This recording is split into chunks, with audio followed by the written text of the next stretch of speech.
നിന്റെ മറ്റേ എക്സിൽ അവള് എൻ്റെ ഒരു ഫ്രണ്ടിന്റെ ഫ്രണ്ടാ. അപ്പോ അവള് പറഞ്ഞു, നീ ഇങ്ങനെ ബൈക്കിലൊക്കെ കൊണ്ടുപോയിട്ട് പിടിപ്പിക്കും, വണ്ടിന്ന് ഇറക്കിയിട്ട് നിന്നെ കണ്ടപ്പോ നീ നല്ലൊരു കളിക്കാരനാണെന്ന് ഞാൻ അറിഞ്ഞു.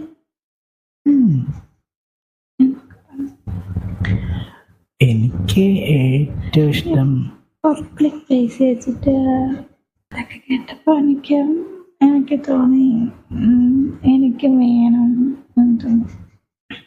അങ്ങനെയാണ് നീ എന്നോട് സംസാരിക്കാൻ വന്നത്?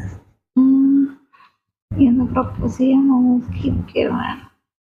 എന്നിട്ട് നീ ഇതിന്റെ കാര്യം പറയാത്ത നോക്കിയിരിക്കുന്നു. ഞാളെ നീ വിളിച്ചപ്പോ നീ ചാടിക്കേരിപ്പോന്നു. ഇനി ഇതാണ് കുറച്ച് ലേറ്റ് ആയില്ല നമ്മൾ പറയാൻ.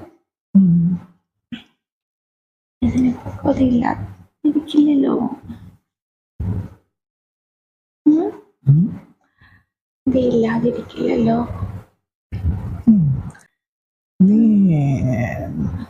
നീ കഴിഞ്ഞ പ്രാവശ്യം എനിക്ക് തോന്നി നല്ല എക്സ്പീരിയൻസ് ഉണ്ടെന്ന്.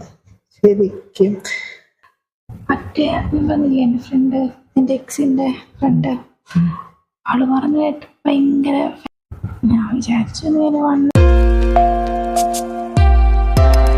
ഒരു കാര്യം മനസ്സിലാക്കേണ്ടത്, ഈ വകുപ്പ് എന്റെ കയ്യിൽ കിട്ടുമ്പോൾ അവസ്ഥ എന്താണെന്ന് പറഞ്ഞാൽ, മരുന്നുകൾക്കും ഉപകരണങ്ങൾക്കുമായി വിതരണക്കാർക്ക് നൽകാനുള്ള വൻ സാമ്പത്തിക ബാധ്യത. അത് ഞാൻ മുഖ്യമന്ത്രിയോട് പറഞ്ഞിട്ടുണ്ട്, അങ്ങ് കൂടെ സഹായിച്ചാൽ മാത്രമേ, അങ്ങയുടെ വകുപ്പ് ധനകാര്യം സഹായിച്ചാൽ മാത്രമേ മുന്നോട്ട് പോകാൻ കഴിയൂ. കൊടുത്ത കാശുണ്ടല്ലോ, ഇനിയുള്ള കാശ് ചെലവഴിക്കുന്നതിനെ കുറിച്ചാണ് മറ്റു മാർഗങ്ങൾ ആലോചിക്കാവുന്നത്. പക്ഷെ കൊടുത്ത സാധനത്തിന് കാശ് കൊടുക്കണ്ടേ? അല്ലെങ്കിൽ അവര് ഇനിയുള്ള സാധനങ്ങൾ തരൂ. ഉദാഹരണം പറഞ്ഞാൽ, ഈ വിവിധ പദ്ധതികൾക്കായി സർക്കാരിന് വലിയ കുടിശ്ശികയുണ്ട്. 2026 മാർച്ച് 31 കണക്കനുസരിച്ച് കാരുണ്യ ആരോഗ്യ സുരക്ഷാ പദ്ധതി, നമ്മുടെ പഴയ കാരുണ്യ പദ്ധതി, അതിന്റെ പേര് മാറ്റി കാരുണ്യ സുരക്ഷാ പദ്ധതി വഴി ആശുപത്രികൾക്ക് നൽകാനുള്ള ക്ലെയിമുകൾക്ക് മാത്രം 2017 കോടി രൂപയാണ് കൊടുക്കാൻ ബാക്കിയുള്ളത്. ഇതിനുവേണ്ടി ഒരു സ്കീമിന്റെയാ പറയുന്നത്.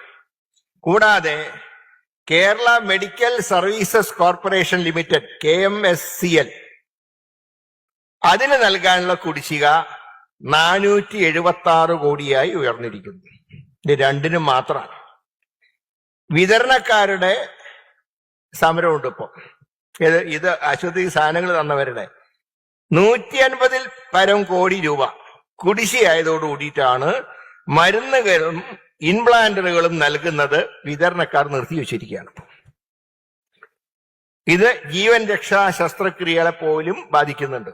അതാണ് നിങ്ങൾ ചിലപ്പോൾ പറയുന്നത്, അവിടെ ശസ്ത്രക്രിയക്ക് ചെല്ലുമ്പോൾ അവിടെ സമയം നീട്ടി ചോദിക്കുന്നു. ഇതൊക്കെ പറയാൻ കാരണം ചില സ്ഥലത്ത് ഉപകരണങ്ങളൊന്നുമില്ല, കുടിശ്ശികയുണ്ട്, കൊടുക്കണ്ടേ?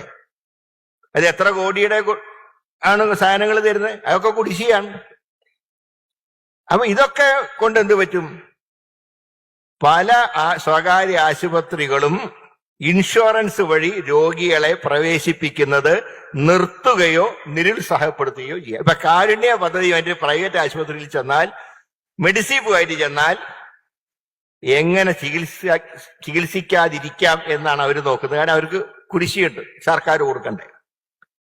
ഇങ്ങനെയൊക്കെയുള്ള പിന്നെ മരുന്നുകളും മറ്റ് മെഡിക്കൽ സാധനങ്ങളും പുറത്തുനിന്ന് വാങ്ങാൻ പലപ്പോഴും രോഗികൾ നിർബന്ധമാകുന്നതിന്റെ കാരണം ഇതൊക്കെയാണ്. അപ്പൊ ഇങ്ങനെയുള്ള കണക്കുകളൊക്കെ ഉണ്ട് എന്നുള്ള സത്യം മനസ്സിലാക്കിയതുകൊണ്ടാണോ എന്ന് എനിക്കറിയില്ല. ഇവിടെ വരേണ്ട ചിലരെയൊന്നും ഇന്ന് കണ്ടിട്ടില്ല. ഞാൻ ആരെക്കുറിച്ചും പരാതി പറയല്ല. ഈ കണക്കുകളൊക്കെ 2 ആഴ്ച കൊണ്ട് ഉണ്ടായതല്ല. ഞാൻ കഴിഞ്ഞ 18-ാം തീയതി മന്ത്രിയായി ചാർജ് എടുത്തു. 21-ാം തീയതിയാണ് എനിക്ക് വകുപ്പ് കയ്യിൽ കിട്ടുന്നത്. ഞാൻ ഒറ്റാൾ ചോദിച്ചാൽ 2 ആഴ്ച കൊണ്ട് 476 കോടിയുടെ കുടിശ്ശിക ഉണ്ടാക്കാൻ പറ്റുമോ? ഇതിന്റെയൊക്കെ കണക്ക്, കാരണം ഒരു അദാലത്താവുമ്പോ സർക്കാരിന്റെ പ്രയാസങ്ങൾ എന്താണെന്ന് ഇവിടെ പറയണ്ടേ. അതുകൊണ്ടാണ് ഒക്കെ എല്ലാവരും ഇവിടെ എത്തേണ്ട, എല്ലാവരെയും ക്ഷണിച്ചെങ്കിലും ചില അസൗകര്യം അറിയിച്ചു. അസൗകര്യം അറിയിക്കാതെ ഇവിടെ വരാത്ത ചില ആൾക്കാരുണ്ട്. ഇവിടെ വരേണ്ടവരായിരുന്നു, വരാത്തത് ഈ കണക്കൊക്കെ ഞാൻ വായിക്കുന്നുള്ള സംശയം കൊണ്ടായിരിക്കാം. അപ്പോ ഞാൻ പറയുന്നത് ഇതെല്ലാം തകർത്ത് തരിപ്പണായിട്ട് വെച്ചിരിക്കുകയാണ്. അതുകൊണ്ട് ഇതൊക്കെ ഒന്ന് പൊളിച്ചു പണിയണം. അത് ഞാൻ പറഞ്ഞു എല്ലാവരുടെയും സഹായം വേണം. ഞാൻ ഉദ്യോഗസ്ഥന്മാരുടെ ഒരു കാര്യം പറഞ്ഞു. വേറെ ഉദ്യോഗസ്ഥന്മാരും 10 വർഷത്തിന് ശേഷം ഈ 10 വർഷക്കാലത്ത് ഒരുപാട് ഔദ്യോഗിക സ്ഥാനങ്ങൾ പോസ്റ്റിംഗ് ഒക്കെ നടത്തിയിട്ടുണ്ട്. ഞാൻ അവരോടൊക്കെ ഒറ്റ കാര്യമേ പറഞ്ഞുള്ളൂ, പുതിയ സിസ്റ്റത്തിനോട് നിങ്ങൾ സഹകരിക്കണം, എങ്കിൽ നിങ്ങളെ സംരക്ഷിക്കേണ്ട ചുമതല എനിക്കുണ്ട്.